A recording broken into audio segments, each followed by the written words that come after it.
हमारी 2-3 बहनें थी। जब शाम को 6 बजे सात संगति चल रही थी तो फिर परमात्मा को भोग लगने का समय हो गया था। तो 2-3 बहनें थी, वो कुछ सवाल करना चाह रही थी, कोई शंका थी या कोई बात पूछना चाह रही थी।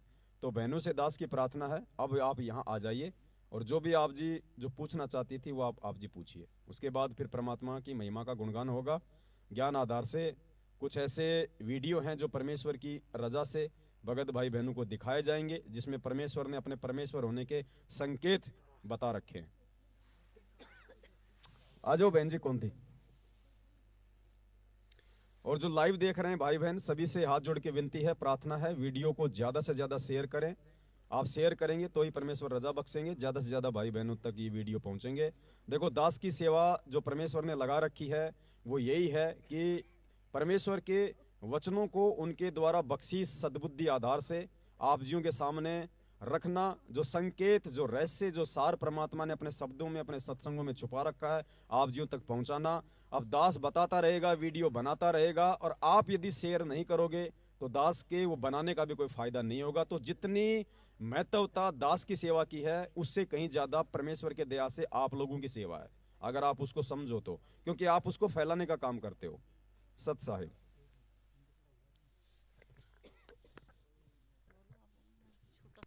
चेयर ले ले भगत जी, आराम से बैठ चेयर। और इसको सही रखे एकदम लोकेशन में, पूरा भगत भाइयों को भी दिखा, परमात्मा को भी दिखा, बीच बीच में सारा सिस्टम। थोड़ा सा इसको नजदीक लेना बहन जी, और थोड़ा जोर से बोलना ताकि सबको सुनाई दे। सब सत साहिब। बोलो बहन जी। कोई बात नहीं, अपन तो भाई बहन है सारे, कोई बाहर का थोड़ी है।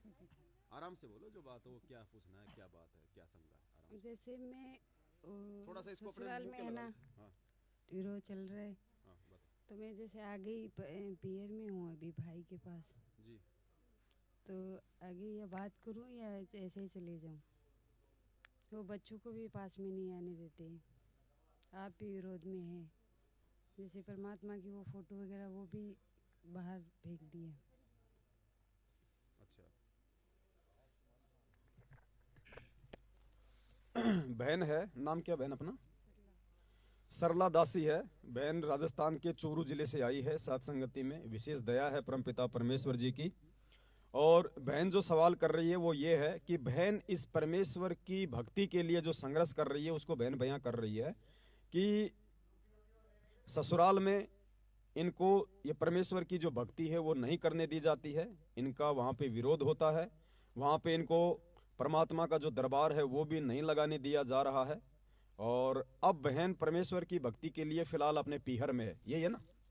तो अब बहन कह रही है कि मैं वहां पे जाऊं या ना जाऊं, मुझे क्या करना चाहिए, यही है ना? देखो बहन, बात ऐसी है, परमेश्वर का जो ज्ञान आधार कहता है, जब तक आपके जो भगत जी हैं, हालांकि उन्होंने नाम नहीं लिया है लेकिन उनको भगत जी बोलना पड़ेगा, बहन के जो भगत जी हैं और इनके जो ससुराल वाले हैं, जो भी इनका वहां पे जो विरोध करते हैं, जिस विरोध के चलते आप जी अपने पीहर आई हो, जब तक उन लोगों को अपनी गलती का किसी भी रीजन से पछतावा नहीं होता है, तब तक आपका वहां पे जाना उचित नहीं होगा। क्योंकि यदि आप वहां जाओगी फिर आपके साथ में वही खैचतानी होगी। तो आप जी परमपिता परमेश्वर पे विश्वास रखिए, मालिक सब कुछ देख रहा है, ये आपकी जो परीक्षा है। क्योंकि देखो बहन, परमात्मा ने सबको ज्ञान दिया है तो परमात्मा सबकी परीक्षा लेगा। अब हर किसी की जो परीक्षा का जो स्तर है वो डिफरेंट डिफरेंट है। मेरी परमात्मा पता नहीं कौन सा रीजन बना के लेगा परीक्षा, आपकी कौन सा रीजन बना के ले रहा है, किसी और की परमात्मा किसी और विधि से ले रहा है परीक्षा। तो ये आपकी परीक्षा है, तो आपने हार नहीं माननी है। अगर आपके पीहर पक्ष में आपको लेके यदि कोई दिक्कत नहीं है तो आराम से आप अपने पीहर में रहो, क्योंकि ये तो एक लोकवेद बना हुआ था, चाहे पीहर में रहो, चाहे ससुराल में रहो, चाहे कहीं रहो, तो उसमें कोई दिक्कत नहीं है। आप परमेश्वर की अपनी भक्ति करो, अच्छे से मन लगा के आप अपने पीहर में माता पिता का, उनके काम धंधे में आप जी, चाहे वो खेती बाड़ी हो चाहे कोई और कोई छोटा मोटा काम हो, आप उनका हाथ बटाओ, मालिक की आप जी अपनी भक्ति करो, तो माता पिता को भी कोई दिक्कत नहीं होगी। और परमात्मा से लगी रहो, नियमों में रहो, तो परमात्मा साथ देगा। और वो जो आपके जो ससुराल पक्ष वाले हैं वो भी उस परमेश्वर की ही आत्मा है। और काल क्या करता है बहन, गुरुदेव ने बताया कि काल उन्हीं आत्माओं को ज्यादा परेशान करता है जो उनकी विशेष आत्मा होती है। तो आपके जो ससुराल वाले हैं वो भी परमेश्वर की आत्मा है। काल क्या करना चाहता है, उनके वो कर्म फोड़ना चाहता है आपका विरोध करवा के, क्योंकि काल को पता है कि उस परम संत के बच्चों को जो विरोध करेगा उसके कर्म तेजी से फूटते हैं। और काल केवल उन्हीं आत्माओं के कर्म फोड़ेगा जिनके पास में पिछले जन्म का भक्ति धन होता है। गुरुजी ने बताया, कभी आपने चाय के खोखे में चोरी होते सुनी है? बैंक लूटते जरूर सुने होंगे, क्योंकि बैंकों में क्या होता है, धन। तो जहां धन होता है वहीं तो चोरी होगी। तो काल उसी आत्मा को ज्यादा विकारग्रस्त करता है। काल उसी आत्मा को मतलब भक्तों के विरोध में खड़ा कर देता है जिनके पास में कोई भक्ति धन होता है, ताकि उनकी भक्ति कमाई नष्ट हो। तो ये सारा जो खेल है ये परमेश्वर का है। अभी आप कहीं मत जाओ, दास की तो यही सलाह है, जो आपकी परिस्थितियां उसके अकॉर्डिंग दास बता रहा है। आप वहां जाओगी, उनके व्यवहार में कोई चेंजमेंट नहीं हुआ है, उल्टा आपके ऊपर ज्यादा हावी हो जाएंगे। वो कहेंगे, देख लिया ना, कर दिया ना तेरे कबीर भगवान ने, कर दिया ना तेरे गुरुजी ने, तेरा काम आ गई ना वापस वहां से भी वो धक्के खा के। ये ऐसे ऐसे आपको और ताने मारेंगे और ज्यादा उनके वो कर्म बिगड़ेंगे। तो अभी आप अपने पीहर में यदि आपको दिक्कत नहीं है, आप आराम से भक्ति करो, आराम से रहो। चाहे 2 महीने रहना पड़े, चाहे 6 महीने रहने पड़े, चाहे साल भर रहना पड़े, हमें भगवान की भक्ति करनी है।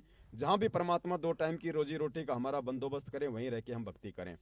और वो समय आएगा बहन, क्योंकि परमेश्वर के बच्चों को सता के ना कोई सुखी रहा, ना कोई रह सकता।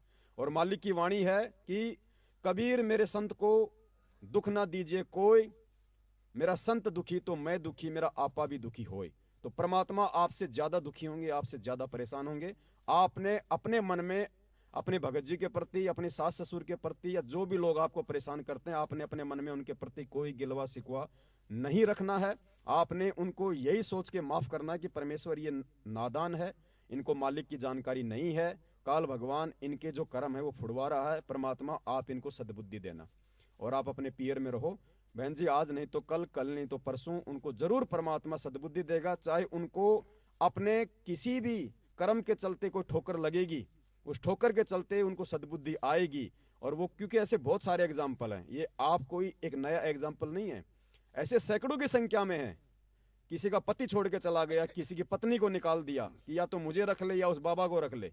ऐसे बहुत सारे एग्जाम्पल हैं, गुरु जी के समय भी हुआ करते थे। परमात्मा भी सबको यही सलाह देते, बेटा जो है संघर्ष करो, आज नहीं तो कल परमात्मा हमारी अवश्य सुनेगा। तो आज नहीं तो बहन जी कल परमात्मा उनको जरूर उनको सद्बुद्धि देगा और वो खुद आपको लेने के लिए आएंगे। और उस समय आप जाओगी, फिर आपकी भक्ति में कोई बाधा नहीं होगी। कोई बात नहीं, वहां बच्चे हैं, बच्चों को अगर कोई दिक्कत नहीं है तो कोई दिक्कत नहीं है। देखो फिर ये जबरदस्ती नहीं चलेगी, फिर ये जबरदस्ती नहीं चलेगी। फिर काल उनमें प्रेरणा कर देगा, फिर वो कोर्ट में नया मुकदमा खड़ा कर देगा, बच्चों को लेके फिर बंटवारा हो जाएगा, फिर मामला ज्यादा बिगड़ जाएगा। आप उस मालिक के भरोसे छोड़ो। आप पीर वालों को बोलो, साहब अगर आपको लाने देता तो आप ले आओ, मेरे को तो लाने नहीं देता, मैं जाऊंगी तो और ज्यादा लफड़ा होगा। आप ये बोलो आप पीर वालों को, साहब आप ले आओ, आपके भी तो कुछ लगते होंगे, उनको समझा दो कि साहब ऐसी ऐसी परिस्थितियां बिगड़ी हुई हैं।